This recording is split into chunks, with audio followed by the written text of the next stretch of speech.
Alhamdulillahi Rabbil Alamin. Wabihi nasta'inu ala umuri dunya waddin. Allahumma inni a'udhu bika an adillah au udalla au azillah au uzalla au azlima au uzlama au ajhala au yujhala alayya. Wa sallallahu ala sayyidina Muhammadin wa ala alihi wa sahbihi wa sallam. Assalamualaikum warahmatullahi wabarakatuh. Bismillahirrahmanirrahim. Para hadirin dan pemirsa TV 9 yang setia bersama kajian Qul Hadhihi Sabili karya Profesor Dr. Sayyid Muhammad bin Alwi Al-Maliki. Hari ini kita sudah sampai pada kajian Mas'uliyatul Iman pada halaman 74. Beliau mu'allif Sayyid Muhammad Al-Maliki memulai pembahasannya dengan mengutip firman Allah Subhanahu wa taala, "Fasabbih bihamdi rabbika wa kum minas sajidin. Wa'bud rabbaka hatta ya'tiyakal yaqin." Ada motivasi dari firman Allah Subhanahu wa taala ini agar seorang hamba senantiasa bertasbih mensucikan Allah Subhanahu wa taala dengan memujinya dan menjadi bagian orang-orang yang bersujud kepadanya. Wa'bud rabbaka, sembahlah Tuhanmu, hatta ya'tiyakal yakin, hingga datang kepadamu kematian. Kata yakin diartikan sebagai kematian, dan ada beberapa pendapat yang mengatakan yakin adalah keyakinan. Nabi bersabda, "La tazulu qadama 'abdin," tidaklah tergelincir kedua kaki hamba kelak pada hari kiamat, hatta yus'ala, sehingga dia ditanya, an khamsin, tentang 5 perkara. An umurihi, yang pertama tentang umur usianya. Fima afna, dihabiskan untuk apa. Wa an syababihi, dan tentang masa mudanya. Fima ablah, diberi konten isi kehidupan yang bagaimana. Wa an malihi, dan tentang hartanya. Min aina iktasabah, dari mana dia memperolehnya, bagaimana proses menghasilkannya. Wa fima anfaqah, kemudian tidak terhenti dari proses hasil, tetapi digunakan untuk apa, dinafkahkan untuk apa, dibiayakan untuk apa, kepada siapa, bagaimana proses pemberian nafkah itu. Wa an ilmihi, dan yang terakhir adalah tentang ilmunya. Madza amila fihi, apa yang sudah diamalkan tentang ilmu yang diperolehnya itu. Sejauh apa kemanfaatan ilmu yang diperolehnya. Ini adalah tanggung jawab keimanan. Hadis riwayat Imam At-Tirmidzi ini yang dikomentari oleh beliau sebagai haditsun hasanun sahih memberikan satu gambaran bahwa usia kita, umur yang meliputi zaman usia ketika kita masih muda dan seterusnya, terutama usia muda yang sangat efektif dalam segala aktivitas kebaikan. Ini tentu terkait dengan penggunaannya dan cara mengisi ketaatan amal saleh yang telah diraihnya. Maka tentu kembali kepada semangat fasabbih bihamdi rabbika wa kum minas sajidin wa'bud rabbaka hatta ya'tiyakal yakin tadi itu ayat di awal menjadi support yang mendukung kita untuk terus meningkatkan keimanan dalam segala aspek kehidupan. Kemudian Allah Subhanahu wa taala berfirman, "Wa ma tuqaddimu li anfusikum min khairin tajiduhu indallahi huwa khairu wa a'dham ajra." Ada janji pahala yang akan kita peroleh dari semua apa yang kita lakukan, berupa amal kebaikan, prestasi-prestasi ketaatan. Yauma idzi yasdurun nasu ashtatan liyuraw a'malahum. Ketika hari di mana prestasi amal itu menentukan kehidupan selanjutnya di akhirat. Famay ya'mal mithqala dzarratin khairan yarah. Ayat ini menggambarkan seseorang akan melihat sekecil atom dari kebaikan yang dia lakukan. Dia akan menyaksikan. Wa may ya'mal mithqala dzarratin syarran yarah. Sebaliknya, sekecil atom dari keburukan yang dia perbuat akan juga terlihat hasilnya. Kemudian sahabat Abu Hurairah radhiyallahu taala anhu meriwayatkan qala Rasulullah sallallahu alaihi wasallam, baginda Rasul sallallahu alaihi wasallam telah bersabda, "Badiru bil a'malis shalihati fitana." Dahului, kejar seperti orang sedang berlari di lapangan. Lapangan ini adalah usia, waktu, kehidupan. Dengan apa? Bil a'malis salihah, dengan amal saleh. Kalahkan fitnah, segala fitnah. Semoga kita menjadi pelari yang terbaik dalam kehidupan ini dengan dinamika ujiannya. Hadirin dan pemirsa TV9, ketika kita diumpamakan sebagai pelari dalam lapangan kehidupan ini, kemudian energi kecepatannya adalah amal saleh untuk mengalahkan rival kita yang bernama fitnah kehidupan. Maka kaqita'il lailil mudlim, fitnah itu bagaikan potongan bagian proses malam dari waktu senja, ya, sore, senja, petang hingga gelap gulita. Ini menjelaskan bahwa fitnah ujian itu dapat kita lihat prosesnya. Nah, sebelum fitnah itu mencapai proses yang tergelap, kita kejar dengan amal saleh. Digambarkan bagaimana suasana fitnah yang tergelap itu. Yusbihur rajul mu'minan wa yumsi kafiran. Pagi hari seseorang masih dia beridentitas muslim, berpola fikir muslim, berperilaku muslim, tetapi di sore harinya dia sudah berubah menjadi kafir.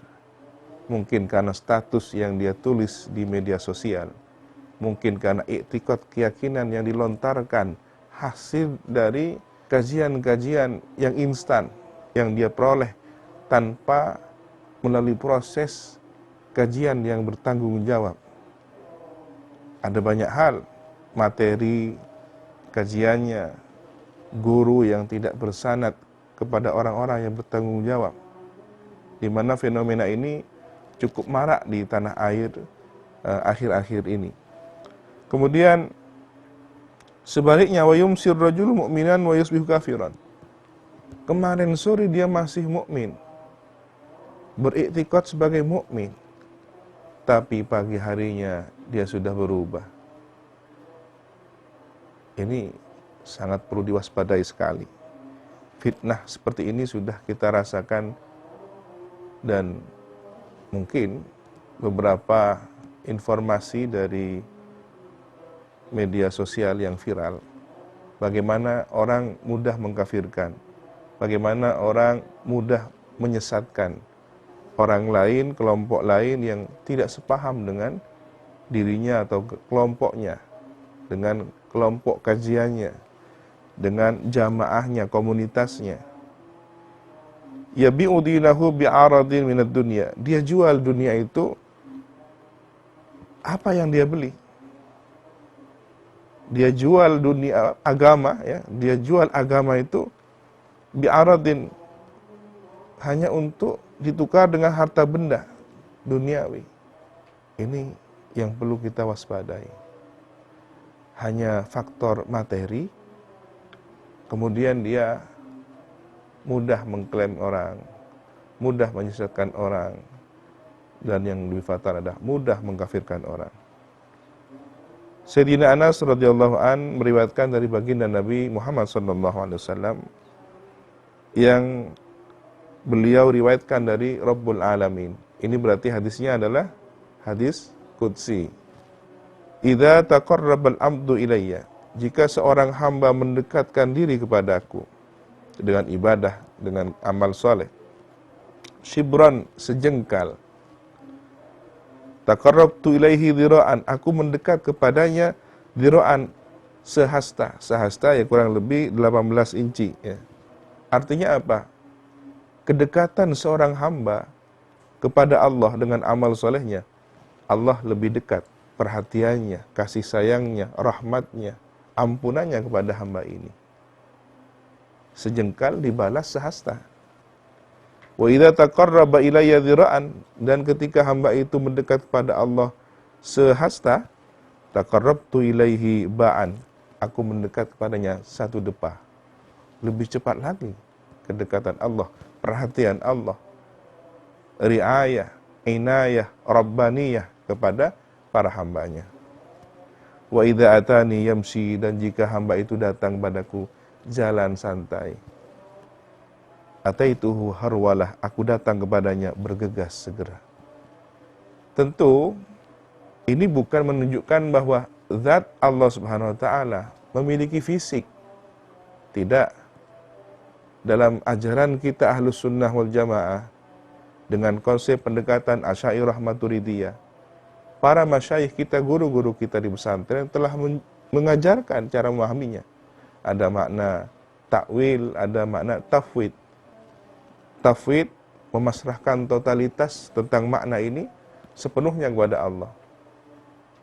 Sementara takwil, pendekatan makna yang logis dan sesuai, layak dengan kemahasucian Allah Subhanahu wa taala.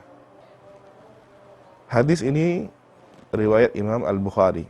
Tentu diharapkan tumbuh benih-benih semangat, tanggung jawab keimanan untuk semakin mendekatkan diri kepada Allah Subhanahu wa taala, karena begitu dekat balasan perhatian Allah kepada hambanya ketika hamba itu taat, patuh kepada Allah Rabbul Alamin.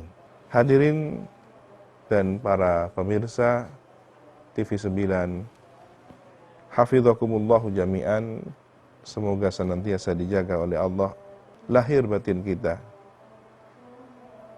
Nabi menegaskan, al-mu'minul qawi khairun wa habbu ilallahi minal mu'minid dha'if wa fi kulli khair. Bahwa meskipun sama-sama mukmin, ada perbedaan antara mukmin yang kuat dan mukmin yang lemah. Allah lebih mencintai, Allah lebih menyenangi seorang mukmin yang kuat dibanding seorang mukmin yang lemah. Maka ihris, semangatlah ala ma yanfa'uka, untuk melakukan sesuatu yang bermanfaat bagimu. Wasta'in billah, mintalah pertolongan kepada Allah.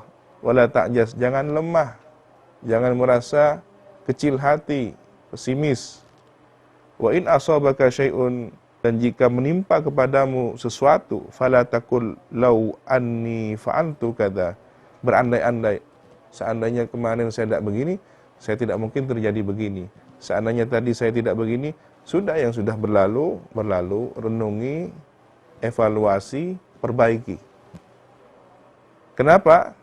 Perkataan lau anni fa'altu kadza lakana kadza wa kadza ini berpotensi buruk ya. Seharusnya bagaimana? Walakin kul qadarullah. Katakanlah itu sudah takdir Allah. Kita terima sebagai keputusan. takdir Allah. Ingat, kata lau berpotensi untuk setan menggoda kita. Di segmen yang terakhir ini, kita renungkan satu riwayat hadis dari baginda Rasulullah sallallahu alaihi wasallam, khairun nasi man tala umruhu wa hasuna amaluhu, bahwa seseorang dikatakan baik itu ketika dia panjang usianya dan baik amal perbuatannya. Maka tentu mengisi usia harus ada upaya pencapaian hasuna amaluh. Bagaimana amal kebaikan itu? Baik, silahkan, ada pertanyaan. Bismillahirrahmanirrahim. Saya ada satu soalan, Kiai. Mengenai anggapan masyarakat, nyari harta saya haram bai sosah, napa boleh saya halal? Jadi di sini mencari harta saya yang haram saja susah, apalagi yang halal. Mohon penjelasan, Kiai. Barakallahu fikum. Ini tentu dapat kita jumpai di masyarakat, di pasar, di lingkungan kita. Ungkapan mak titi nyare se halal, nyare se haram susah. Kita kok harus mencari yang halal, yang susah saja, yang haram saja susah, kan begitu anggapan masyarakat di sekitar kita. Fenomena ini sangat menarik untuk kita kaji. Bahwa Allah Subhanahu wa taala jelas membedakan. Qul la yastawil khabithu wat thayyibu walau a'jabaka kathratul khabith. Katakanlah wahai Nabi Muhammad, la yastawi, tidak akan sama ya. Al khabithu wat thayyib, yang buruk dan yang baik. Rezeki yang diperoleh dengan cara yang buruk, yang haram, tidak akan sama dengan rezeki yang diperoleh dengan cara yang baik. Walau a'jabaka, meskipun hal itu membuat takjub engkau, kathratul khabith, banyaknya penghasilan harta yang buruk. Ini ketika saya berbuat perbuatan ini meskipun haram, tapi penghasilannya banyak. Sementara kalau harus mencari yang halal sedikit, bahkan susah. Nutupi hutang saja lama. Tentu fenomena ini realita, kenyataan.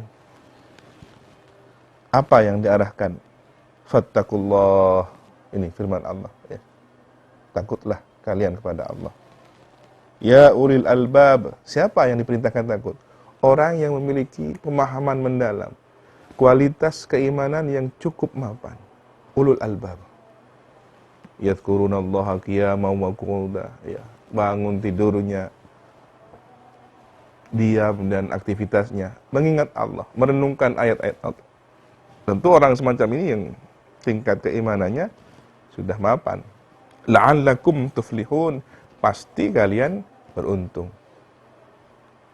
Artinya standar keuntungan, prestasi, kehidupan dunia adalah memilih yang at-tayyib, yang baik, dan menyingkirkan yang al-khabith, yang buruk.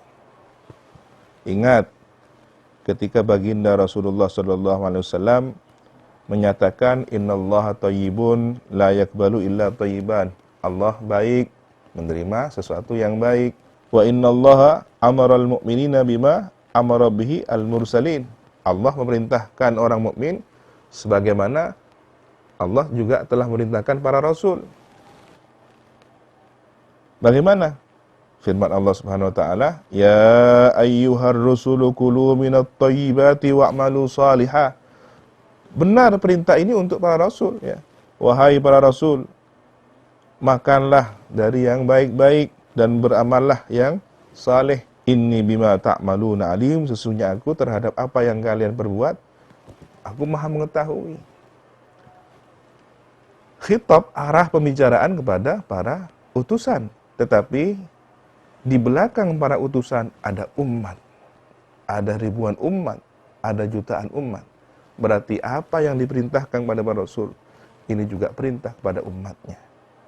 Kalau para rasul diperintah untuk memilih yang terbaik, yang halal, thayyib, beramal saleh, maka kita sebagai umat para rasul ini, umat Sayyidina Muhammad, Khatamul Anbiya wal Mursalin, sudah seharusnya memilih pilihan yang terbaik dalam pekerjaan, berdagang, bertani, berjual beli, transaksi, hutang piutang, sewa menyewa, jasa, di seluruh segmen kehidupan kita. Karena ada ancaman bahwa ketika seseorang yang kehidupannya sudah dipenuhi keharaman, aktivitasnya haram, makanannya haram, ya, meskipun dia sudah bersusah payah, yutiru safar, melakukan perjalanan yang melelahkan, ash'ath aghbara, sampai dia tidak memperhatikan penampilan dirinya, kumuh lusuk, ya, kelelahan.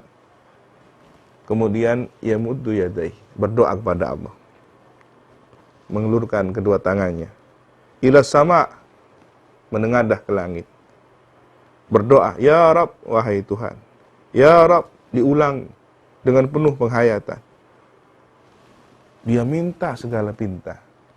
Sementara wa mat'amuhu haram, sumber rezeki yang dia makan haram. Wa mashrabuhu haram, sumber minuman yang dia peroleh juga haram. Wa ghudhiya biharam, dia diberi makanan atau proses memperolehnya juga haram. Fa'anna yustajabu lah. Sabda Nabi, bagaimana orang ini mungkin mustajab doanya? Berarti makanan haram, konsumsi haram, pekerjaan haram, uang haram, harta benda haram yang menjadi kebutuhan kita dan kita gunakan menjadi penghalang doa yang mustajab. Waliyadzubillah.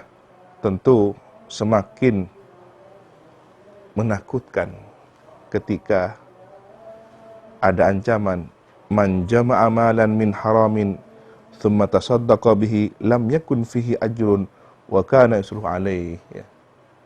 Meskipun dia sudah mengumpulkan harta sebanyak-banyaknya, dia nafkahkan untuk kebaikan, tidak ada pahala sedikit pun jika itu bersumber dari rezeki yang haram. Semoga kita dibimbing hidayah taufik Allah, pandai memilih yang terbaik, memilih at-thayyib daripada al-khabith, memilih beramal saleh daripada beramal sayyi'ah.